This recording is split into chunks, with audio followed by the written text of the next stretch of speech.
Mesdames et messieurs, bonsoir et bienvenue dans ce nouveau volet du débat concernant le thème de la normalisation entre le Maroc et Israël, où Donald Trump a visiblement usé de ses dernières forces pour saper en vérité la paix et la sécurité au Maghreb et même dans le Sahel. Donald Trump a annoncé ce jeudi l'adhésion officielle de Rabat au plan de normalisation avec Israël. L'ex-locataire de la Maison-Blanche a écrit sur son compte Twitter, je cite, une autre percée historique aujourd'hui. Nos deux grands amis, Israël et le Royaume du Maroc, ont convenu de relations diplomatiques complètes. Une percée massive pour la paix au Moyen-Orient, prétend-il. Alors que Tunis et Alger ont vivement critiqué déjà le deal du siècle présenté par Donald Trump le 28 janvier, Rabat a pris soin de ne pas froisser la Maison-Blanche visiblement. Il s'est même fait livrer 3 drones de conception israélienne. Est-ce que le Maroc va devenir la porte d'entrée d'Israël au Sahel? Voici en gros le thème que nous allons aborder avec nos deux invités. J'appelle d'abord Jacob Cohen, analyste politique et écrivain. Bonsoir Monsieur Cohen, est-ce que vous m'entendez? Oui, je vous entends très bien. Bonjour. Bonjour à vous, merci d'avoir accepté notre invitation. Alors Monsieur Cohen, les conséquences de cette normalisation pour le Maghreb et même le Sahel en l'occurrence? Bon, d'abord, il faut dire que la présence israélienne au Maroc remonte à 1961, c'est-à-dire l'année où Hassan II a offert au Mossad et à l'agence juive de pouvoir emmener des dizaines de milliers de juifs en Israël sans aucun obstacle. Et depuis cette date, le Mossad s'est installé à demeure au Maroc. Et en même temps, le Maroc avait des conseillers militaires, des officiers du Mossad pour la sécurité, etc. Et le Mossad est très présent dans les régions berbères, donc proche de l'Algérie et proche du Sahel. Donc en fait, je ne crois pas que ça changera quelque chose au niveau de l'importance de cette normalisation au niveau de la pénétration israélienne, puisqu'elle avait déjà lieu. Elle pourrait être officialisée, par exemple. On pourrait facilement prévoir une coopération militaire ouverte, officielle, avec des bases de surveillance, des manœuvres communes. Je pense que ça sera probablement le développement ultérieur au vu et au su. Et effectivement, cette normalisation accentuera la présence israélienne dans cette région du monde contre l'Algérie et face au Sahel. Donc l'Algérie serait en l'occurrence un petit peu menacée en fait, si on peut appeler cela comme cela. Certainement. C'est-à-dire que le Maroc ayant un conflit avec l'Algérie depuis, je vous rappelle quand même, la guerre des Sables 1963, donc un an après l'indépendance d'Algérie, et cette confrontation entre le Maroc et l'Algérie n'a jamais cessé, et au contraire, disons, c'est une guerre froide depuis 1975, depuis que le Maroc a repris le Sahara occidental, mais disons, on peut être, où ils se font la guerre par les Sahraouis interposés, Voilà, etc. compris. Et certainement que l'Algérie reste le gros morceau qui s'oppose à une normalisation avec Israël, qui s'oppose à la pénétration sioniste dans cette région, qui a envie, enfin, qui a un sentiment nationaliste africain et arabe, et que donc cette alliance avec le Maroc, si ça pouvait aussi, disons, porter quelques coups à l'Algérie, je crois que ni le Maroc ni Israël ne s'en priveraient. Tout à fait. Merci beaucoup, Monsieur Cohen. Je vais appeler maintenant notre deuxième invité. On ne le présente plus, hein, Luc Michel, notre géopoliticien. Bonsoir, Monsieur Luc Michel. Est-ce que vous m'entendez? Oui, bonjour à vous, bonjour à mon collègue et bonjour à vos téléspectateurs. Alors, Luc Michel, est-ce que le Maroc serait la porte d'entrée pour Israël au Sahel? C'était déjà mon analyse que je faisais il y a plus de 5 ans et Trump ici a dit la vérité C'est-à-dire qu'il y a 2 porte-avions américains qui se trouvent en Méditerranée orientale, c'est Israël, et aux portes de l'Afrique, au Maghreb, c'est le Maroc. Là, pour comprendre la situation régionale, il y a un certain nombre de régions où les considérations, les conflits de la guerre froide ont perduré. On ne comprend pas la question du Sahara occidental, la question sahraoui. On ne comprend pas les rapports du Maroc et de l'Algérie si on ne plonge pas dans la guerre froide des années 60 et 70. Ça n'a pas changé jusque-là. Dès le début des années 60, Alger se présente comme la capitale de la révolution mondiale. C'est l'époque où on lance avec Che Guevara, mais aussi avec le Marocain Mehdi Ben Barka, on lance la fameuse tricontinentale. Et Alger en particulier parce que, d'une part, elle sert de refuge aux révolutions africaines. Ils soutiennent, les Algériens soutiennent Lumumba, ils soutiennent Nasser, ils soutiennent Sékou Touré, ils soutiennent Barthélemy Bonanga, tous ces gens que la France-Afrique ou la Belgique va assassiner petit à petit. Et deuxièmement, Alger joue un rôle particulier. Elle est un peu, pour employer un langage actuel, l'interface entre les non-alignés que dirige la Yougoslavie et les soviétiques.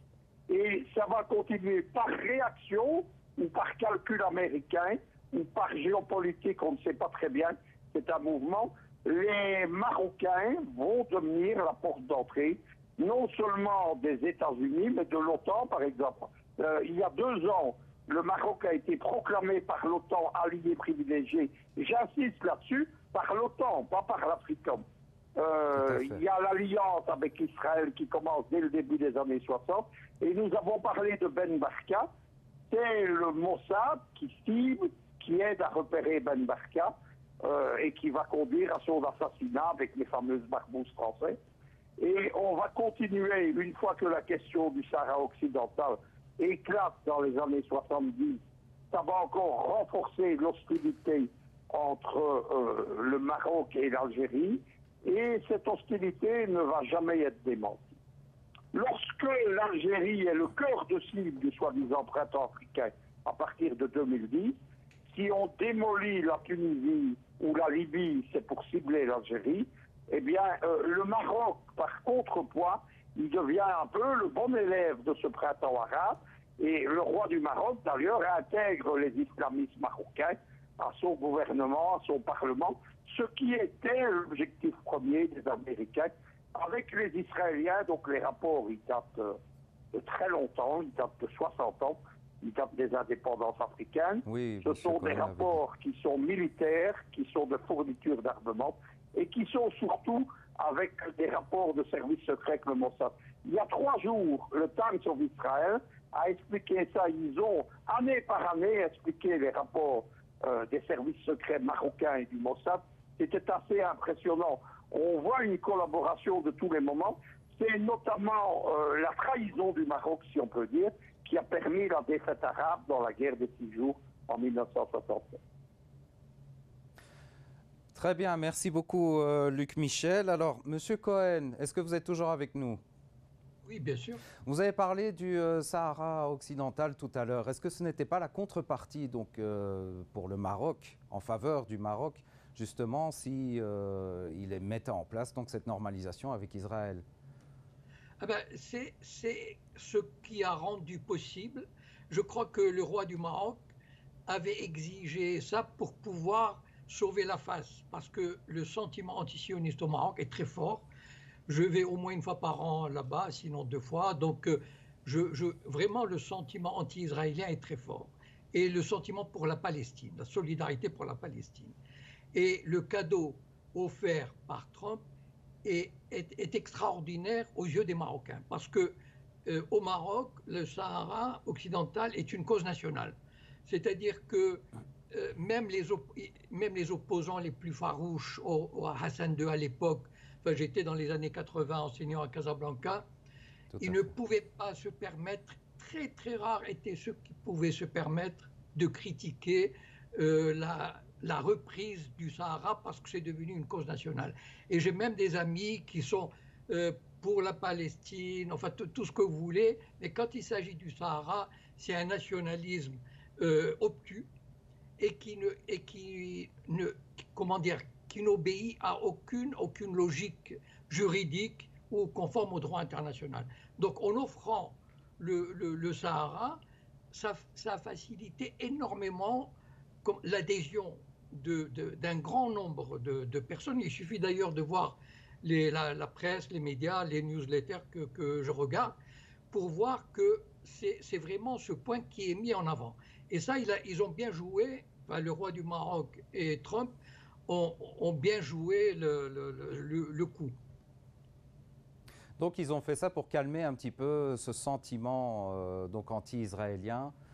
Ah, tout à fait, tout à fait. C'est-à-dire que ça va être très difficile, disons que comme on a lié les deux, et il faut savoir aussi une chose, c'est qu'au Maroc, la présence israélienne depuis 30-40 ans, c'est-à-dire depuis l'arrivée d'André Azoulay au Maroc, au début des années 80, qui était un banquier et que personnellement je considère comme un Sayan, c'est-à-dire un agent du Mossad, qui est André Azoulay, conseiller du roi, a permis depuis 30-40 ans à Israël et aux Israéliens, comment dire, de s'installer dans l'inconscient ou dans l'histoire du Maroc. C'est-à-dire, il y a des visites de politiques israéliens, il y a des orchestres israéliens, il y a des touristes israéliens sous couvert de pèlerinage, il y a des expositions sur la Shoah. Enfin, il y a des étudiants qui ont des bourses pour aller étudier à Tel Aviv, il y a des journalistes qui sont invités en Israël. Donc, déjà, comment dire, le sentiment d'unité anti-israélien s'est fissuré depuis pas mal de temps. C'est-à-dire qu'à un moment donné, on se dit, bon, finalement, il faut dialoguer, il faut négocier. Donc, c'est arrivé aussi à un moment où, disons, une partie du peuple, en tout cas de l'establishment, était mûre pour accepter cette paix. Et avec le cadeau, la dot du Sahara occidental, bon, je crois que la moitié du travail, sinon plus, a été faite pour calmer les esprits.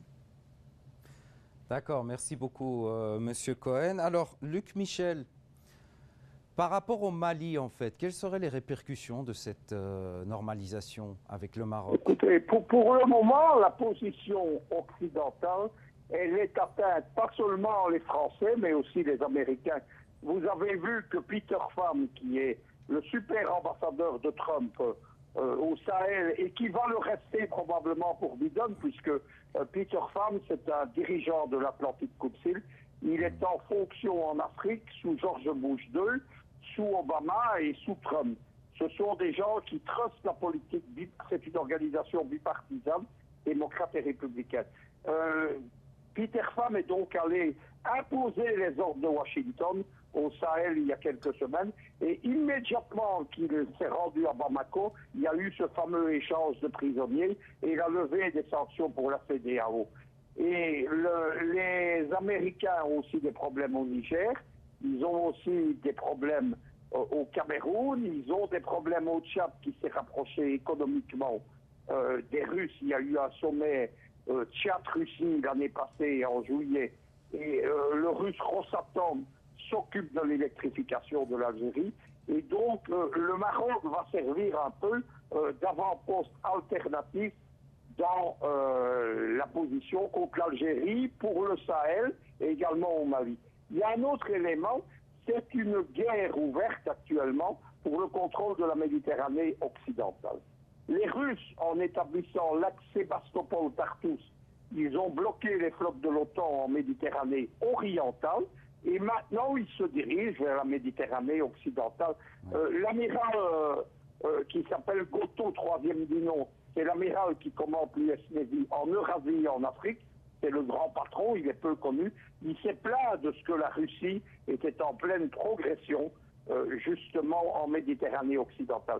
Et c'est là qu'intervient le Maroc, puisque on va transférer la super base de l'US Navy qui est en Espagne, elle va être transférée au Maroc. Ça va permettre de mieux tenir le Maroc, puisque ce sont des budgets considérables en milliards de dollars. Et donc le Maroc va être un avant-poste également de la lutte contre la pénétration de la Russie, aussi bien en Afrique qu'en Méditerranée. C'est le facteur que Trump, Netanyahou et le roi du Maroc n'ont pas pris en compte. C'est la position russe. La Russie, elle est en plein retour, comme disent les Américains, sur les champs de bataille de la guerre froide en Afrique, comme c'était l'époque de Brejnev qu'on appelait l'Africain. Et la Russie, donc, est l'allié privilégié de l'Algérie. Elle se tient aux côtés de l'Algérie. Elle aimerait récupérer la grande base ex-française de Mersel-Kébir pour s'implanter en Méditerranée occidentale. Et donc, les Russes ne vont pas laisser faire. De même qu'il y a eu une réaction russe au Liban contre le New Deal entre Israël et les États-Unis, il y a eu une réaction russe sur le Golan. Il va y avoir une réaction russe sur les frontières de l'Algérie. Il y a déjà des déploiements, notamment de S-400 pour protéger l'espace aérien. Et ça n'a pas été pris en compte. Par contre, il faut reconnaître, et je suis d'accord avec M. Cohen, les Américains ont très bien joué puisqu'ils ont neutralisé l'hostilité marocaine à l'accord. Il y avait notamment une fracture qui s'installait au Maroc entre la très importante communauté juive marocaine qui a crié victoire et la communauté musulmane qui a crié évidemment à la trahison. À partir du moment où on donne quasiment comme cadeau le Sahara occidental aux Marocains, à partir de ce moment-là, ça va désarmer en particulier l'hostilité des organisations musulmanes. Donc, c'est Kouchner, le gendre de Trump, qui a planifié tout ça. Il a très bien joué, comme il a très bien joué au Proche-Orient. Il faut reconnaître l'affaire. Maintenant, Trump a poussé les choses. Biden n'a quasiment plus de possibilité de revenir sur cette politique. Il est tenu par les lobbyistes pro-israéliens, il est tenu par la géopolitique, et Trump a un peu poussé les choses de façon à ce qu'on ne puisse pas revenir là-dessus. Merci beaucoup, Luc Michel. Alors, M. Cohen, une dernière question. Oui. Qu'est-ce que ça peut apporter à Israël de normaliser avec le Maroc ? Concrètement, en fait, mis à part peut-être des ventes d'armes, parce qu'on avait mentionné le fait qu'il y a eu 3 drones de conception israélienne qui ont été livrés au Maroc. Est-ce qu'il y a autre chose ? Pour moi, Israël est devenu un petit empire par la taille, mais un immense empire par son influence. Aujourd'hui, Israël peut se permettre quasiment de dicter sa loi au monde arabe, et à un certain côté, l'Afrique de l'Est aussi. N'oublions pas que c'est lui qui est à l'origine de la partition du Soudan. Il est très influent en Ouganda, etc. Bon, et donc, ce petit pays peut exercer une influence, a augmenté son influence décisive sur quasiment, bon, il y a quelques pays qui échapperont encore à son influence, c'est l'Algérie, la Syrie, le Liban, mais le reste, le Maroc était un gros morceau, c'est-à-dire au point de vue géographique, au point de vue symbolique, et sur la constitution de ce petit empire, qui est énorme par son influence. Je crois que presque plus rien, enfin en tout cas pour le moment, vous savez, l'histoire n'est pas figée. Donc pour le moment, Israël se retrouve vraiment détenteur d'une influence extraordinaire, et surtout ça va jouer sur le relais palestinien. C'est-à-dire aujourd'hui, les Palestiniens n'auront plus, enfin ont de moins en moins quasiment, leur soutien ont disparu. C'est-à-dire tous les États les poussent à accepter le plan Trump, c'est-à-dire une espèce de Bantoustan, et je ne vois pas comment les Palestiniens pourront résister longtemps face à l'ogre sioniste qui a mis quasiment le monde arabe dans sa poche. Tout à fait, mais c'est vrai que les Palestiniens en ce moment, en fait, ils ne sont pas seuls non plus. On peut compter en fait sur plusieurs résistants, si je puis dire. Il y a tout un axe en fait qui est en train de se mettre aussi en place. Est-ce que vous êtes d'accord avec ça ? Non, c'est-à-dire l'axe qui défend les Palestiniens aujourd'hui, c'est un axe, comment dire, que les Palestiniens eux-mêmes récusent, entre guillemets. C'est-à-dire que ce ne sont pas les bailleurs de fonds traditionnels, ce ne sont pas les soutiens sur lesquels les Palestiniens comptaient, ça veut dire les monarchies du Golfe, le Maroc, etc., enfin l'Égypte. Donc en fait, la Ligue arabe, en fait. Et donc, c'est l'aide que peut apporter par exemple l'Iran ou la Syrie ou l'Algérie, ce sont des aides, comment dire, assez faibles. Et ce ne sont pas ces aides-là que les Palestiniens recherchent. C'est-à-dire que l'abandon de l'aide, du soutien inconditionnel, même s'il était verbal, mais en tout cas il était importantissime sur le plan financier, sur le plan diplomatique. Lorsque tous ces pays qui comptent dans le monde arabe, ça veut dire qui tiennent la Ligue arabe, auront dit aux Palestiniens, bon écoutez, maintenant il faut courber les chines, je ne sais pas, et l'Europe, l'aide aux Palestiniens qui viennent d'Europe est une aide tout à fait verbale. On est prêt à leur donner quelques centaines de millions de dollars, bon ça d'accord, mais personne, en tout cas aucun État constitué, ne les poussera à résister de façon forte et cohérente face à l'hégémonie sioniste en Cisjordanie. Merci, Monsieur Cohen. Luc Michel, après en fait les accords qu'il y a eu entre Israël et le Tchad, est-ce qu'on pourrait s'attendre à des accords avec le Mali, entre le Mali et Israël? Écoutez, il y a une compétition pour le moment entre les Israéliens et les Turcs. On ne sait pas très bien la position des Turcs d'abord, puisque Erdogan est en porte-à-faux par rapport à la future administration Biden. Mais les Russes sont... Davutoglu s'est rendu au Mali, s'est rendu au Niger. Ils ont signé des accords militaires avec le Niger. Pour embrayer, si je peux dire, sur ce qu'a dit M. Cohen, ce qui fait la puissance internationale des Israéliens, c'est leur technologie dans le domaine militaire et de la sécurité. Il y a notamment un lobby militaro-industriel qui est un petit lobby copié sur le lobby américain. Et les Israéliens, en particulier en Afrique, ils fournissent aux États africains ce que les Français et les Américains refusent de leur fournir. Le Tchad n'est pas plein d'amour pour Israël. Idriss Déby Itno a rappelé d'ailleurs, au moment de la visite de Netanyahou, qu'il soutenait toujours les Palestiniens et que c'était une des grandes causes panafricaines. Mais à partir du moment où les Français refusent de donner des images satellites, à partir du moment où les Français, à un moment donné, il y avait une vacuité des arsenaux tchadiens, les Français rechignaient à fournir des missiles, des munitions, etc., les Israéliens viennent les fournir. C'est un deal de real politique et qui ne concerne pas l'armée israélienne ni le Mossad, qui concerne purement le lobby militaro-industriel.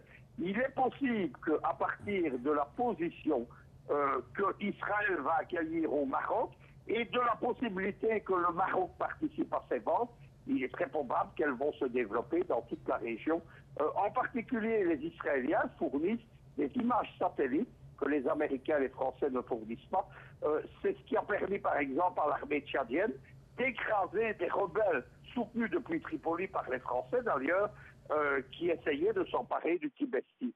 C'est une donnée qu'il faut comprendre et elle est au cœur de la stratégie de Netanyahou pour repartir à la conquête de l'Afrique. C'est la même chose au Sud-Soudan, c'est la même chose au Soudan. Il y a les mêmes problèmes au Tigré, par exemple, etc. Et donc, on est dans une conjoncture particulière. Ça va même très loin, puisque en Libye, les Émiratis et les Israéliens soutiennent Haftar, ce qui est logique, mais également les Russes et l'aviation syrienne. On est un peu dans une conjonction géopolitique ahurissante, complètement ahurissante, mais c'est la réalité. C'est Trump qui a introduit cette anarchie dans la géopolitique internationale. La géopolitique est la horreur du vide, donc l'espace qui va être laissé occupé ou laissé vide par les Israéliens, il va être occupé par les Russes, comme c'est déjà le cas, et ils vont être occupés au Proche-Orient vis-à-vis de la Palestine, il va être occupé par votre pays, l'Iran. On a l'impression que plus les Américains et les Israéliens veulent contenir l'Iran, plus ils propulsent l'Iran comme une grande puissance régionale. Mais ça, c'est la base de la géopolitique, c'est que la géopolitique, c'est un rapport de puissance. Et lorsque vous touchez à un des piliers de l'équilibre, vous déséquilibrez le tout, c'est ce qui est en train de se passer, notamment au Liban, notamment en Syrie. Et maintenant, je pense ce qui va se passer sur les frontières du Maroc et de l'Algérie. Très bien, merci beaucoup Luc Michel et je remercie aussi Monsieur Cohen d'avoir participé à ce débat. Nous arrivons donc à la fin de ce nouveau volet du débat. Je vous souhaite donc une excellente soirée à toutes et à tous et je vous retrouve à une prochaine pour un nouveau volet du débat.